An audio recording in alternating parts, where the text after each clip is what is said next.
is having their wedding on that day.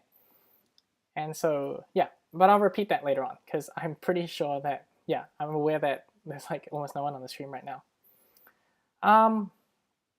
Yeah, so yesterday's problem was pretty cool. And we looked into that second half of the problem where we kind of managed to pick out that perhaps that more than one column would fit for each of the values. Oh, I should kind of explain that problem A. So the problem was we had all these fields, and each field had a different set of requirements for the values that were valid in it. And we had to match, based on the values that were valid for each field, we had to match the column to the field. Let's see.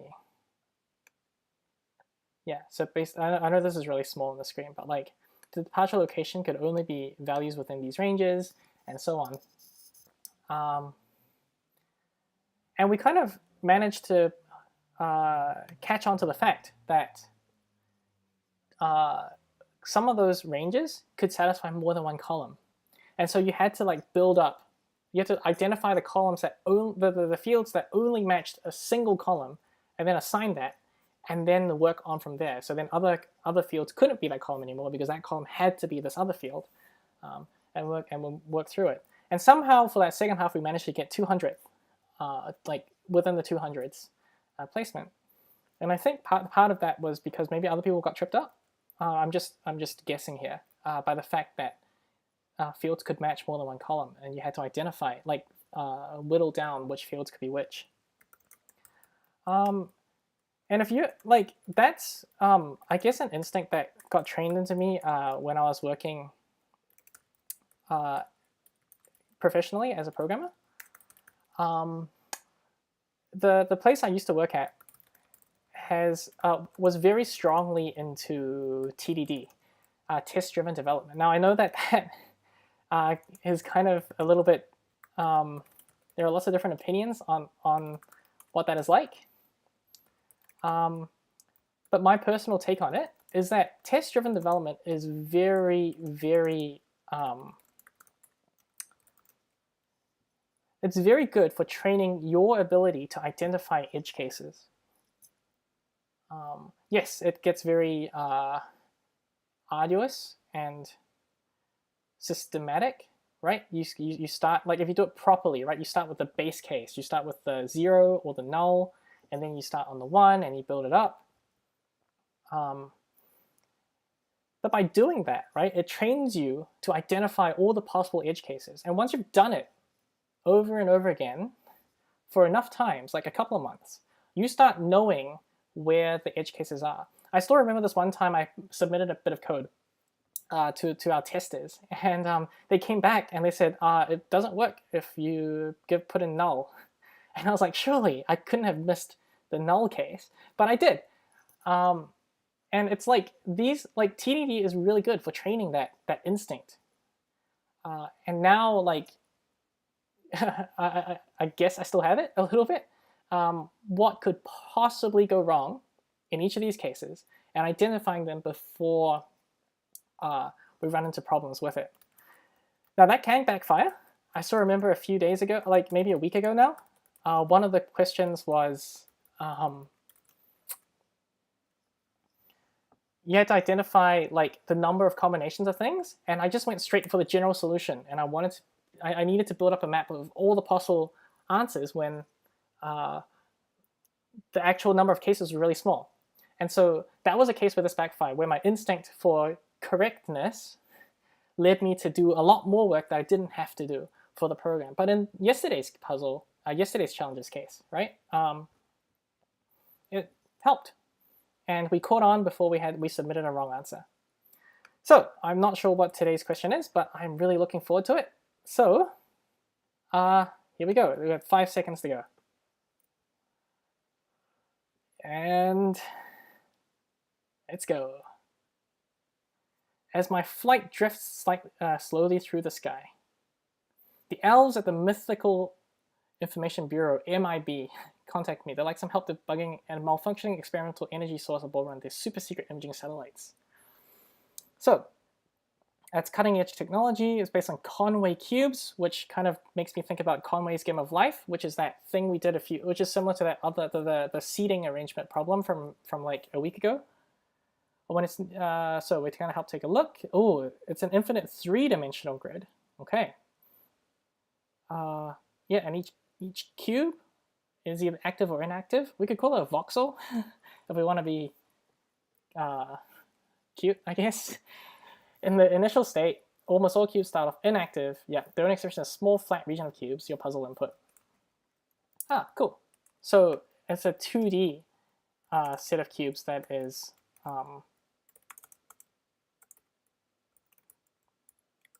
so we start off with a plane that is thing. So in my mind, I'm thinking sets already, right? Because this is an infinite space. We can't store an actual array. So I'm thinking sets, like an x, y, like putting x, y, z as a string and chucking it into a map or something like that.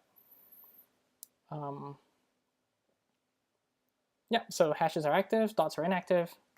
Executing 6 cycles each cube. Yeah, okay, each cube only ever considers its neighbors. Any of the 26 other cubes where any of the coordinates differ by at most 1. For example, given the cube 1, 2, 3, its neighbors are that stuff. That makes sense. During a cycle, all cubes simultaneously change state according to the following rules. If a cube is active and exactly, yeah, okay. So let's parse this into a thing first. Well, what are we looking for? After 6 cycles, 112 cubes are left active. How many cubes are at cycle? Oh no, my computer's frozen. Please unfreeze. Okay, cool. My computer froze for a second, but I think we're gonna be okay. Okay, for example, consider that state. Okay, so we're gonna need to use that state as a test because I am totally not sure that I'm gonna get this right. So the test state is this. And that. Right, so first we need to convert input. We're gonna convert it into a map. So for let x y equals 0, y less than input dot length. So we don't actually have to chuck that into a thing, right? Input dot length y plus plus. For let x equals 0, x less than input y dot length x plus plus. We know that z is 0 in this case. You know what? I will chuck this into a function. Just so that I can reuse these variable names later on.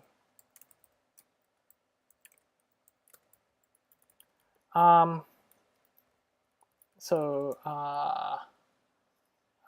space equals new map. We're going to use a map. So const ID is going to be, we're going to do this. X, Y, Z, Z, where I come from. I'm in New Zealand, by the way, so Z. Space dot set ID true. Turn space, close it off, parse const space equals parse input, console.log space. So we should have 1, 2, 3, 4, 5 items in this, right? Oh, right, oops. If IYX is a hash, then we do this. Yep, now we have a map of size 5. So what are the rules? The rules. I'm going to make this a function. Function step map. I'm going to call it a map, just so I can reuse variable names again. You know what? I'll just call it S. I know it's confusing. If a cube is active, so we need to like loop 3 times, right? Z equals -1, Z less than or equal to 1, Z plus plus. Then we need for Y. Then we need for X. We could actually do this either way in this case, but I've gotten used to doing it backwards because of multi-dimensional arrays. ID equals this.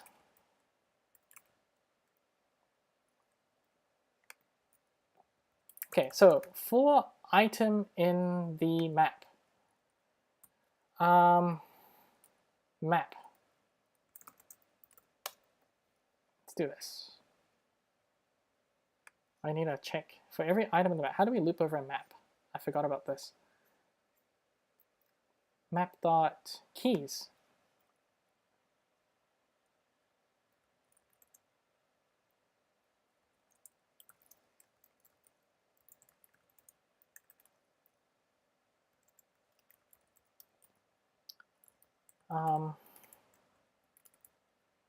We need to extract the x, y, z from them, right? So we need to call these dx, dy, dz. Oh, yeah, we can do it. X, y, or z. Just gonna be cute. With dx, y, or z. There we go.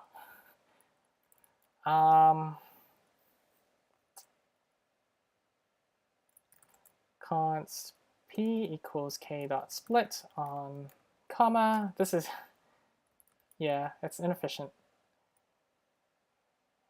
Const x, oh no, we don't even need a p here. We can just go const x, y, z is z is that.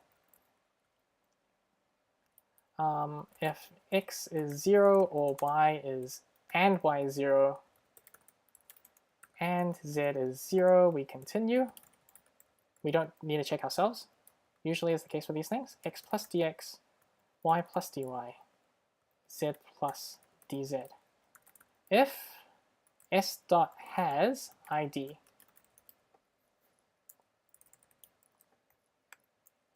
then we add, right? Then we're counting. Yep, we're counting. So let count is 0. If it has the ID, if it has it, it's going to be true. We're going to delete it from the map if it's not there. If it has ID, count plus plus.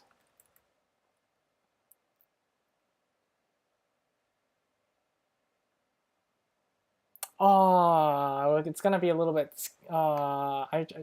We need to check. Yeah, we need to check some other stuff too. But yeah, if a cube is active and exactly 2 or 3 of its neighbors are also active, the cube remains active. Cool. So we'll do this bit first.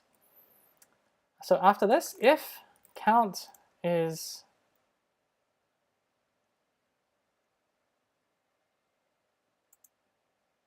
two or count is 3, the cube remains active. So we're going to need a new map. Const next equals new map.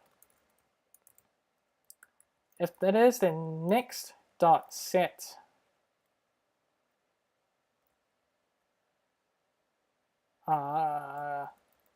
k true. Otherwise, it becomes inactive, which means we don't put it in. So k is the current location that we're checking. Cool. So this is the tricky bit.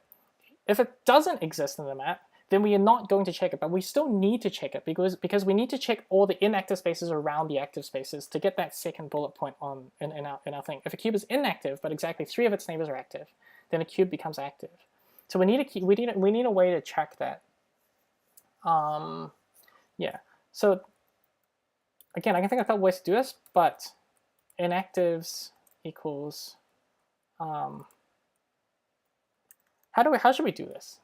I want to pre-allocate this because it's going to be quite a lot. I'm going to call this array 27 times s.size, just to make sure we have enough space in there. 27 because there are 26 because there are 26 spaces around every cube, and I want to allocate enough space so we don't have to reallocate this array. Else inactives.push id. Let's not push id. Let's push x plus dx, y plus dy, z plus dz, so we don't have to recalculate that. So at this point, we've checked all the actives. Yep. Check actives. Now we need to check all the inactives. I think that's the right thing. Yeah. Okay. Cool. So now we need to check inactives. I'm going to do this whole loop again. for x, y, z, z, I'm gonna hate myself after this, of inactives. We've already split it, we don't need to split. Let count is 0. We do the same thing, check the same ID. We just need to count plus plus if at exactly 3 of its neighbors. A 3, then next dot set. So this is not k anymore. Next dot set x, y, z. That's true. I wonder if you can use arrays as things as keys. Return next. Look, that still passes, which is good. I'm going to console.log step space. See what we get. Map.keys is not a function. Oops. I called it map.keys. It should be s.keys, right? s.keys. At step line 49, what's going on?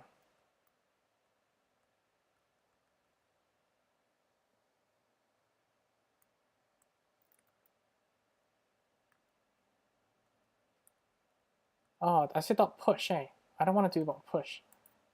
Actually, what happens there? I just realized a equals array 3, a dot push 1. Ah, we don't want that, do we? Okay. So I guess we're not going to pre-allocate this array. We'll see how it performs.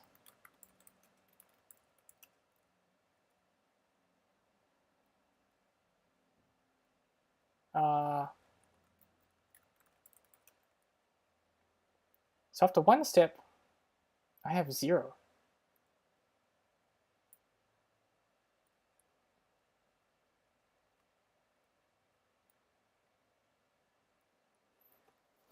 To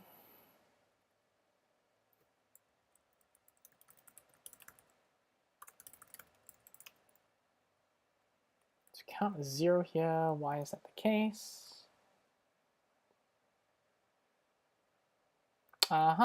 Because I missed this line.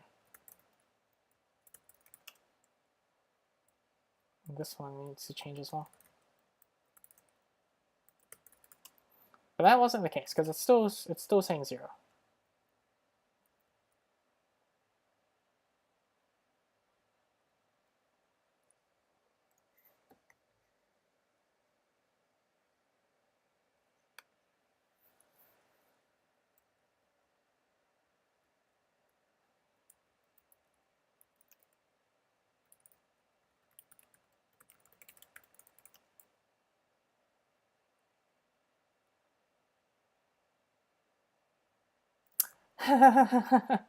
This is my mistake. Yeah, up here, the split. These are numbers. No, these are strings, not numbers. Oops. Dot map number. Oh, so that's going to be quite slow, but you know, we'll live with it. 11. 1, 2, 3, 4, 5, 6, 7, 8, 9, 10, 11. That seems correct. Let's see. So z is -1. So this is 0, 0, -1 should be set, right? 0, 0, 0, -1 isn't set. 1, 2, 3. That's a bit weird. Why are they at 1, 2, 3? So 0, 0, 0 should still be set, but it's not. 1, 2.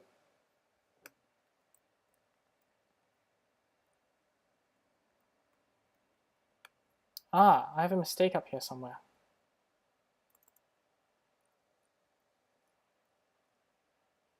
Right, 0, 0, 0 isn't set. Oh, did I get my x and y around the wrong way? 1, 0, 0. It should be 0, 1, 0 that is set, right? Why is that the case?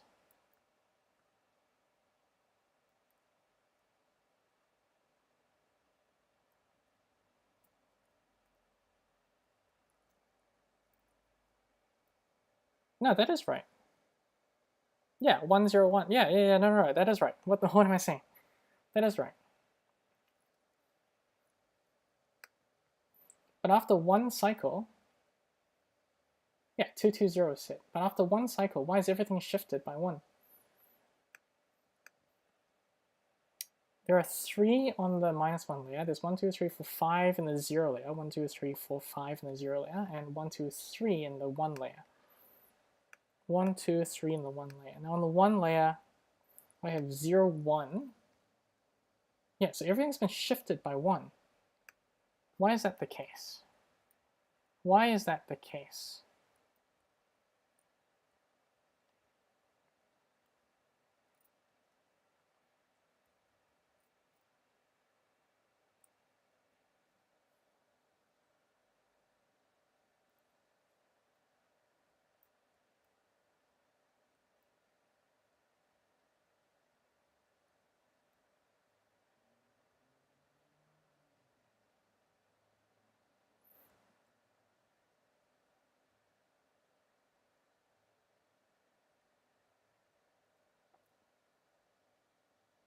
Oh, maybe no. Maybe it is meant to all be shifted. There is no yeah, there is no thing in here. I think that's okay. I think that's okay. So after 6 cycles, so that's 1 cycle. After 6 cycles, there are 112 cubes. Let's see if that's the case. 1,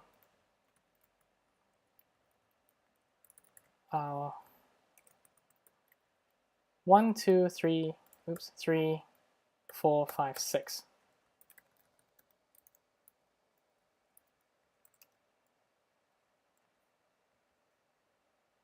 Oh, yep, yeah. I can map them. I wasn't sure about skipping, skipping the yeah. Bluego says I can do this,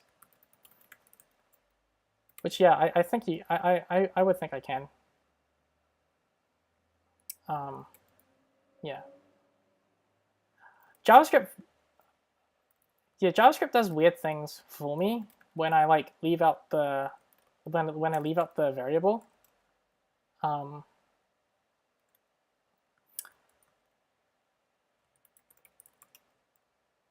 112. 112 is the answer.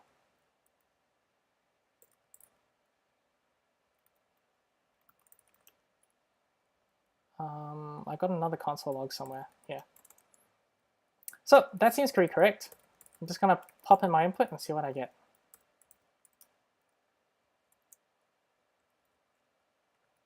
It's taking its time.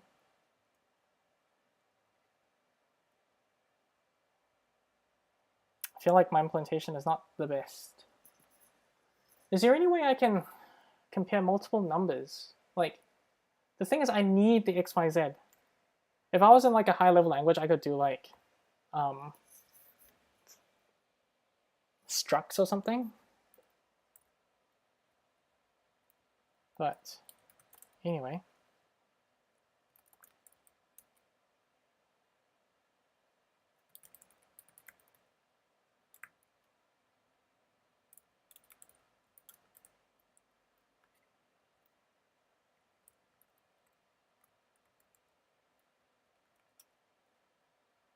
Okay, so I just didn't save. I thought I saved it and it was running slow, but no, I did. So 391, I think, is my answer. Ooh, 498. That's pretty good. We have a chance to get 100 for part 2, maybe. For some reason, it doesn't... actually, it's got 4 spatial dimensions, not 3. Really, it's a hypercube. X, Y, Z, W. And every integer, there exists a single cube, really, a hypercube, either inactive or active. Every cube only considers its neighbors, etc. For initial state, it's still a flat region of cubes. Can still, the same rules apply. For example, we have that. Cool. So luckily, the way we implemented it, it's quite straightforward to extend it to this. So we're going to try it with the still after 6 cycles. Cool. So I'm just going to overwrite my code.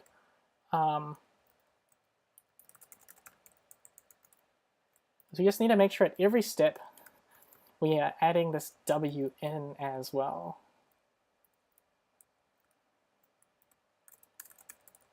W, oops, We need a dw here as well.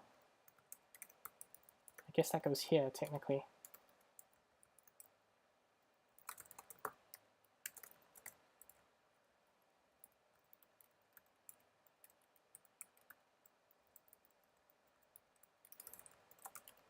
So, like, we can't imagine 4 dimensions, but luckily we don't have to. We can trust that the maths will work out. As long as we have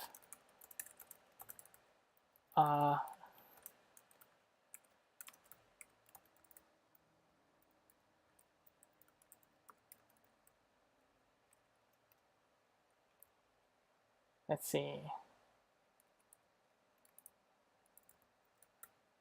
Line 77. Unexpected N of input. That means I accidentally left out a bracket or something somewhere. Yes, of course. I left out two close brackets.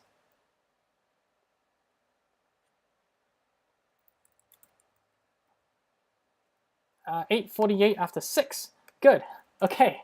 Which is the actual answer for that. So we're just gonna pop in my answer. It's gonna run slow, but we know 5. Come on, you got this, computer. And 6. Here we go. What's my answer? Come on, computer, you got this. 2264. Let's go. Oh, 400th. No. So I got the first part real quick. But somehow I slowed down for the second half, even though I just implemented straight away. Oh no, I did speed up. My bad. 500th to 400th.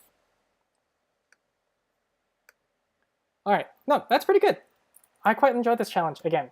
Yeah, not the best implementation, right? There's a lot of string parsing going on in this case, which is why it was so slow.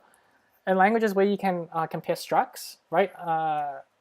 Like in well, I know I know C# since like 3 or 4 has structs, which which will compare equality by comparing all the members inside it, right? Java, Scala, in the case that I'd actually worked with, right, has case classes, which does the same thing. You would do something like position is what is it? Val x, y, z, or something like that. Can't remember exactly the syntax. Oh yeah, no, I do remember. It's like x int, y int, z int, right? And in all of these cases, you could just do this, and yeah, and these things would compare things. So I could have done, like in this case, map.set, this sort of thing, or like even maybe just set.add would make more sense, right? In a higher level language. To be fair, JavaScript probably has sets as well. I just don't know how to use them. And you could probably do the same thing. And these things would compare by value, which would have been really helpful in this case. You wouldn't have to do these string comparisons or things like that. I think you can probably override some version of equals in JavaScript to do the same thing. But yeah, but I turned to the good old trusty string split map number, which was slow, but I got the answer anyway. It was only 6 cycles, so it was doable by my poor laptop, which is trying to encode my stream at the same time. All right, it was a cool challenge. I have to go. Yeah, so just a reminder that that on Saturday, 2 days from now, there won't be a stream because I will be at a friend's wedding. So unfortunately, that day's puzzle will just not be streamed. I might do it the day after, either before or after the main stream. I'll see how things go. But yeah, so thanks for joining me, and I will see you again tomorrow.